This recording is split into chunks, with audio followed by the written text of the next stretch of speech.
Trust me, by the end of this, you'll be hitting play on your streaming service or dusting off that DVD.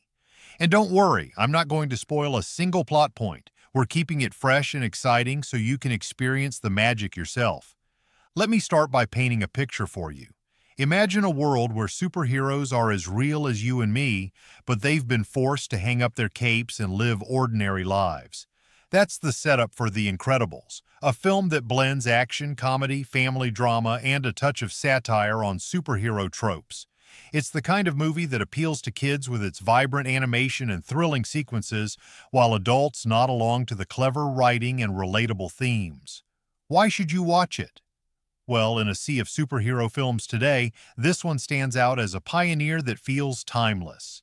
It's funny, it's heartfelt, and it reminds us that true heroism often comes from within our own families and everyday struggles. Plus, it's from Pixar, the studio that's given us classics like Toy Story and Finding Nemo, so you know the quality is top-notch. Now let's get into the nitty-gritty details, starting with who brought this incredible vision to life. The director and writer is Brad Bird, a name you might recognize from other hits like Ratatouille and Mission Impossible: Ghost Protocol. Brad Bird didn't just direct, he poured his soul into this project.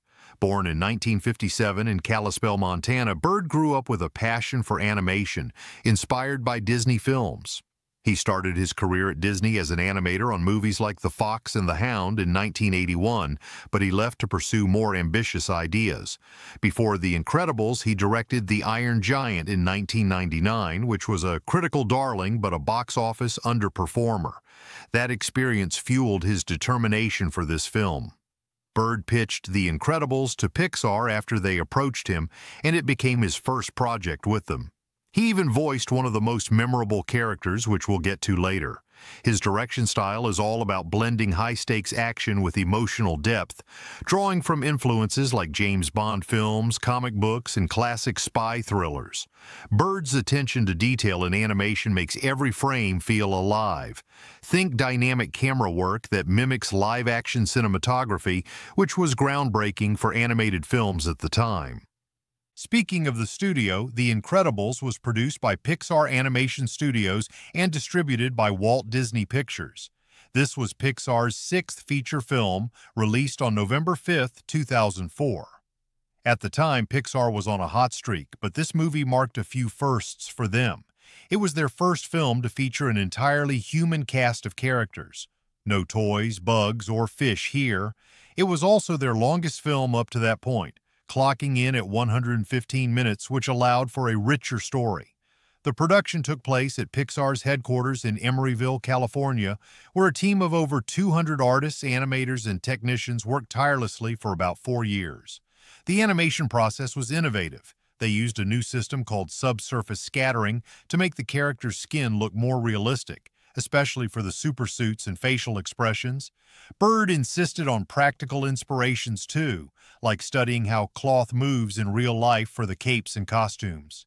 Now, let's talk budget and box office because this film was a massive success. The production budget was around $92 million, which was quite a chunk for an animated film back in 2004, but it paid off big time. The Incredibles grossed over $633 million worldwide, making it one of the highest-grossing films of that year. It opened to $70.5 million in its first weekend in North America alone, beating out competitors like The Polar Express. Internationally, it did especially well in markets like the UK, Japan, and Germany. This success not only boosted Pixar's reputation, but also paved the way for more superhero-themed animations. Adjusted for inflation, its earnings would be even higher today, proving its enduring appeal. One of the biggest draws of The Incredibles is its stellar voice cast. Leading the pack is Craig T. Nelson as Bob Parr, also known as Mr. Incredible.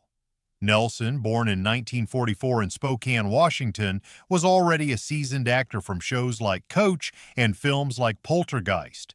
His deep, commanding voice perfectly captures the character's strength and frustration with civilian life. Then there's Holly Hunter as Helen Parr, or Elastigirl. Hunter, an Academy Award winner for The Piano in 1993, brings warmth